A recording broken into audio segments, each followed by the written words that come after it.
Hello everyone, I am Taruna Saini, PGT Accountancy from Suraj School Bhiwadi. Today we are going to start a new chapter, chapter 9, Books of Original Entry Journal. So firstly I would like to clear the meaning of Books of Original Entry. सबसे पहले आप name को clear कीजिए. Books of original entry का मतलब क्या है. Already we have discussed this in chapter 1. हमने चैप्टर 1 में इसको डिस्कस किया था. क्या होता है कि एक्चुअली में बिजनेस ट्रांजैक्शन होती है सबसे पहले. ठीक है, बिजनेस में कोई भी ट्रांजैक्शन हुई. अब आपको पता है कि ट्रांजैक्शन 2 टाइप्स की होती है, quantitative, qualitative. Quantitative transactions are those transactions which are measured in terms of money and qualitative transactions are those transactions which are not measured in terms of money. जिसे मनी में major कर सकते हैं वो quantitative, जिसे नहीं कर सकते क्वालिटेटिव. अब आपने आइडेंटिफाई कर लिया कि आप क्वांटिटेटिव ट्रांजेक्शन को रिकॉर्ड करेंगे. ठीक है, फिर आप उनसे क्या बना लेंगे, आप उनसे वाउचर बना लेंगे. अभी हमने सोर्स डॉक्यूमेंट चैप्टर पढ़ा था कि आपने किसी को पेमेंट किया तो आपको रिसिप्ट मिला, खरीदा तो आपको बिल मिला, आपने सेल किया तो इनवॉइस किया. तो ये डॉक्यूमेंट की बेसिस की मदद से आप क्या बना लेंगे, वाउचर. अब नेक्स्ट स्टेप आता है रिकॉर्डिंग. क्या आता है नेक्स्ट स्टेप, रिकॉर्डिंग. ये आपने अकाउंटिंग साइकिल में सीखा था. अभी 2 स्टेप इसमें बाकी हैं. अभी हम चैप्टर 9 कर रहे हैं, यानी कि हम रिकॉर्डिंग कर रहे हैं. तो किसी भी बिजनेसमैन का इतना ज़्यादा मेमोरी नहीं होती है कि वो सारी ट्रांजेक्शन को याद कर सके. इसीलिए वो क्रोनोलॉजिकल ऑर्डर में, क्रोनोलॉजिकल मतलब डेट वाइज, क्रोनोलॉजिकल मतलब डेट वाइज, बिजनेसमैन क्या करता है, डेट वाइज सभी ट्रांजेक्शन्स को रिकॉर्ड करना शुरू कर देता है. तो वो कहाँ करता है, वो बुक्स ऑफ ओरिजिनल एंट्री में करता है. जैसे कि मान लीजिए टीचर आपको पढ़ा रही है क्लास में, तो आप एक रफ नोटबुक बनाते हैं और उस रफ नोटबुक में आप अकाउंट्स, बिजनेस, इंग्लिश को सभी का काम कर लेते हैं. लेकिन घर जाने के बाद में आप सबका काम फिर नोटबुक में उतारते हैं. तो बच्चा सबसे पहले काम कहाँ कर रहा है, रफ नोटबुक में, ओरिजिनल एंट्री की बुक में. तो यहाँ पर बिजनेसमैन सबसे पहले कहाँ ट्रांजेक्शन्स नोट कर रहा है, books of original entry. Definition सुनिए, मीनिंग सुनिए. These are the books in which the businessman writes the transactions first of all. ये वो बुक्स होती हैं जिसमें कोई भी बिजनेसमैन ट्रांजेक्शन्स को रिकॉर्ड सबसे पहले करता है. अब ये 2 होती हैं, एक होती है जर्नल, ये एक होती है जर्नल और दूसरी होती है सब्सिडरी बुक. जर्नल होती है और सब्सिडरी बुक होती है. अब इसका अच्छे से यहाँ पर मतलब समझ लीजिए. बुक्स ऑफ ओरिजिनल एंट्री का मतलब क्या हो गया, these are the books in which the transactions are recorded first of all. और जो बुक्स ऑफ ओरिजिनल एंट्री होती है, हम इसमें क्या करते हैं, ट्रांजेक्शन्स को रिकॉर्ड करते हैं सबसे पहले. अब ये 2 तरह की होती हैं, जर्नल होती है और सब्सिडरी बुक्स होती है. 2 टाइप की हो गई. अब जर्नल क्या होता है, सब्सिडरी बुक क्या होता है, ये समझ लीजिए. जर्नल एक ओरिजिनल बुक ऑफ एंट्री है. Journal is an original book of entry. Subsidiary book भी क्या है, subsidiary book is also an original book of entry. तो जर्नल और सब्सिडरी बुक में क्या डिफरेंस है बेटा. जर्नल में क्या होता है कि जो स्मॉल बिजनेसमैन होती है तो उसका ट्रांजेक्शन्स जो होते हैं वो कम होते हैं, तो वो स्मॉल बिजनेसमैन जर्नल में सारी रिकॉर्डिंग कर लेता है. लेकिन जो जिसका बिजनेस का साइज़ बड़ा होता है, ट्रांजेक्शन्स बहुत ज़्यादा होती है, वो सब्सिडरी बुक्स में करता है. यानी कि हर काम के लिए अलग अलग बुक बनाता है. जैसे कि मान लीजिए कि अगर आप छोटा बच्चा होता है नर्सरी में, तो वो 3-in-1 नोटबुक ले जाता है. इंग्लिश, मैथ्स, हिंदी का काम सभी एक छोटी सी नोटबुक पे कर लेकर आता है. लेकिन अभी बड़ी क्लासेस में आपको इतने मोटे मोटे रजिस्टर्स बनवाए जाते हैं क्योंकि काम ज़्यादा होता है. यानी कि सभी सब्जेक्ट्स की separate notebook. Okay, so let us proceed.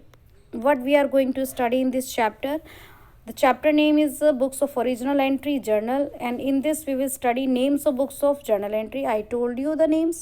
What are the names I discussed just now? The books names are journal, or you can say subsidiary book. Okay. Then we will study the meaning of journal and format. Meaning, I told you that journal is an original book of entry. Journal is an original book of entry in which transactions are recorded first of all. I am repeating, journal is an original book of entry in which transactions are recorded first of all according to the rules of double entry system in a chronological order. इसमें 4 बातें बता दी. journal is an original book of entry, transactions are recorded in a chronological order, और कौन से rule follow होते हैं, according to the rules of double entry system. Then we will study about format, rules and recording. Rules I have already taught you in chapter number 7, personal, real, nominal, and in chapter number 6, assets, liabilities, expenses, capital, income. तो वो जो rules हैं वो आप revise करना. ठीक है, rules दोबारा से हम एक बार रिकैप कर लेंगे।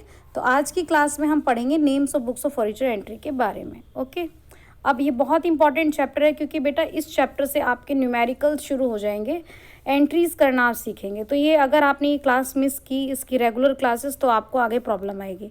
These are the basics of every accountant. So read it.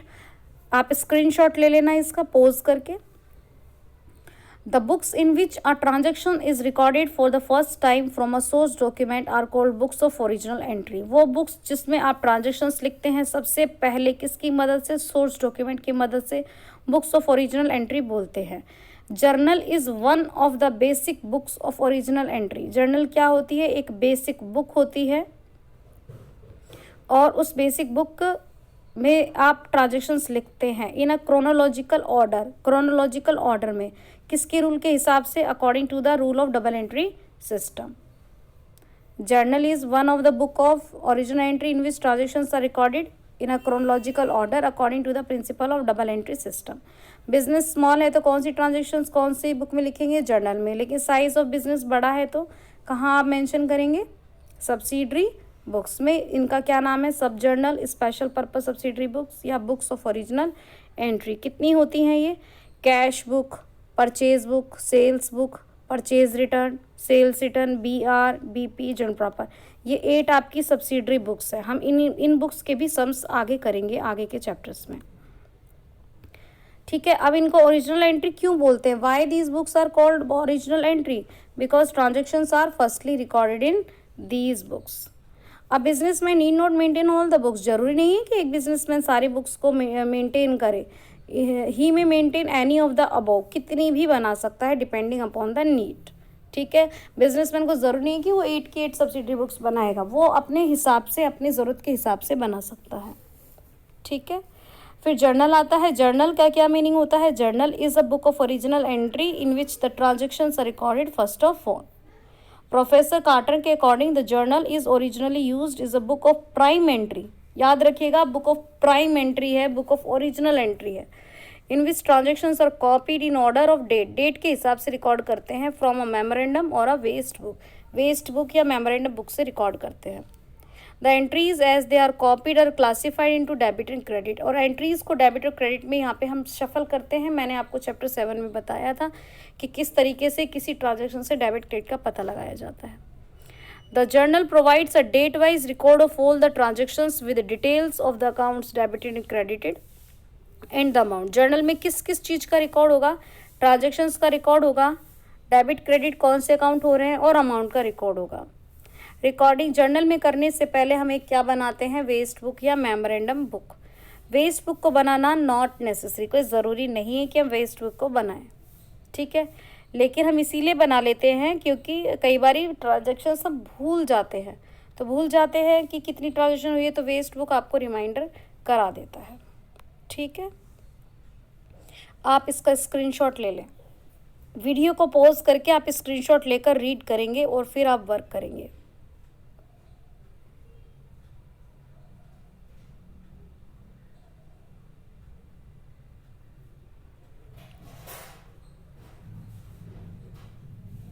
Screenshot ले लो।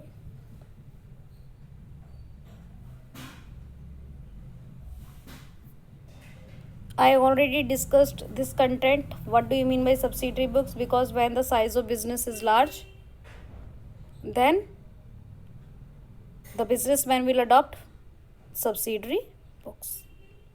Take screenshot. Yes, now these are 8 in numbers. So here are the definitions. Cash book. What is the cash book? The book used for recording all the transactions, जिसमें आप सारी की सारी cash transactions record करते हैं। Purchase book, in this book we record only the credit purchase of goods. Sales book, only credit sale of goods. Take a screenshot of cash book, purchase book and sales book. Cash book is a book in which we record the cash transactions. Purchase book in which we record only the credit purchase of goods, and the sales book in which we record the credit sale of goods. Purchase return book, when the goods are previously purchased on credit are return. अब आप supplier को वापस कर रहे हो और आपने उधार में परचेज किया था। सेम सेल्स रिटर्न में, when the goods previously sold on credit are return by the customer, अब की बार कस्टमर वापस कर रहे हैं। और जो ट्रांजेक्शन्स इनमें नहीं आती वो जनरल प्रॉपर में आती है। BRBP बुक आपके सिलेबस में नहीं है। Take a screenshot of sales return book and journal proper by pausing the video.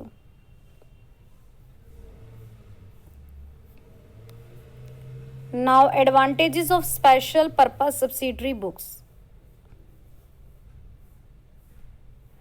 Take a screenshot.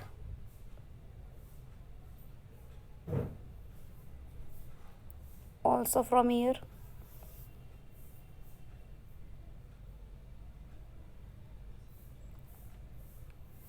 Now let us discuss. What are the advantages? अब आपने मान लीजिए अगर आप सभी सब्जेक्ट्स का वर्क एक ही नोटबुक में करोगे तो आपको यूटी के ड्यूरेशन या एग्ज़ाम प्रिपरेशन की ड्यूरेशन आपको प्रॉब्लम आएगी कि कौन सा कंटेंट कहाँ पर है। लेकिन अगर आपने मान लीजिए सभी सब्जेक्ट्स का अलग अलग नोटबुक या रजिस्टर्स प्रिपेयर किया है तो आपको यूटी रिवीजन के दौरान कोई प्रॉब्लम नहीं आएगी। यानी कि स्पेशल पर्पस सब्सिडरी बुक्स में बहुत सारे फ़ायदे होते हैं कि आप first division of work according to ability, यानी कि आप एबिलिटी के हिसाब से अपनी कंपनी में काम बांट सकते हो। कोई परचेज बुक का काम किसी को सौंप सकते हो, किसी को सेल्स बुक का, किसी को कैश बुक का। यानी कि यहाँ पर 8 सब्सिडरी बुक्स है तो आप हर एक पर्सन को उसकी कैपेबिलिटी के हिसाब से उसको काम अलॉट कर सकते हो और धीरे धीरे वो अपने उस काम में एक्सपर्ट हो जाएगा। इंक्रीज इन एफिशिएंसी, जब एक पर्सन एक ही काम को करता है तो वो उसमें एक्सपर्ट हो जाता है। जैसे कि सपोज आपके 3 टीचर्स हैं, अकाउंट्स, बिजनेस, इकोनॉमिक्स, तो कॉमर्स एक ऐसा सब्जेक्ट है जिसमें एक टीचर तीनों ही सब्जेक्ट्स टीच कर सकता है। लेकिन फिर भी अगर आपके तीनों सब्जेक्ट्स डिफरेंट अलॉट किए हुए हैं और कई सालों से एक ही सब्जेक्ट पढ़ा रहे, दैट मीन्स वो अपने अपने सब्जेक्ट में क्या हो गए हैं, एक्सपर्ट हो गए हैं, उनकी एफिशिएंसी बढ़ गई है। तो क्योंकि आप एक काम को बार बार करते हैं तो आपकी एफिशिएंसी इम्प्रूव हो जाती है। ईजीनेस इन पोस्टिंग, जर्नल के बाद, रिकॉर्डिंग के बाद काम आता है पोस्टिंग का। तो जब हम सब्सिडरी बुक्स बनाते हैं तो पोस्टिंग का काम ईजी हो जाता है। अभी पोस्टिंग सीखेंगे चैप्टर 13 में। ईजीनेस इन चेकिंग, चेक करना बहुत इजी हो जाता है। अगर आपका ट्रायल बैलेंस टैली नहीं होता तो सब्सिडरी बुक से चेक करना इजी हो जाता है। प्रोटेक्शन फ्रॉम फ्रॉड से बच सकते हो। जर्नल में बहुत सारी एंट्रीज हो जाती हैं तो वापस से चेक करना बहुत मुश्किल हो जाता है, लेकिन सब्सिडरी बुक से आप फ्रॉड को कम कर सकते हो। Full information at one place, subsidiary books आपको सारी इन्फॉर्मेशन एक ही प्लेस पर देगी। अभी हम बनाना सीखेंगे चैप्टर नंबर 12 में कि किस तरीके से सब्सिडरी बुक्स बनाते हैं। फ्लेक्सिबल है, कोई ज़रूरी नहीं है कि आपको 8 की 8 बुक्स बनानी है। Depends upon the need and the requirements of the businessman. And responsibility, यानी कि रिस्पॉन्सिबिलिटी फिक्स कर सकते हो आप अपने पर्सन पर जिसको आपने काम दिया। जैसे कि I am responsible for accounts, Munishwam is responsible for economics, यानी कि जो हम वर्क कर रहे हैं वो हम अपने अपने काम के लिए रिस्पॉन्सिबल हैं। तो जब हम काम को डिवाइड कर देते हैं तो हर एक पर्सन उसमें एक्सपर्ट हो जाता है, काम ईजी हो जाता है, पर्सन एफिशिएंट हो जाता है, फ्रॉड या गलतियों का पता लगाया जा सकता है। सो आप इस वीडियो को अच्छे से देखेंगे, take screenshot and then you will do the work. Thank you so much.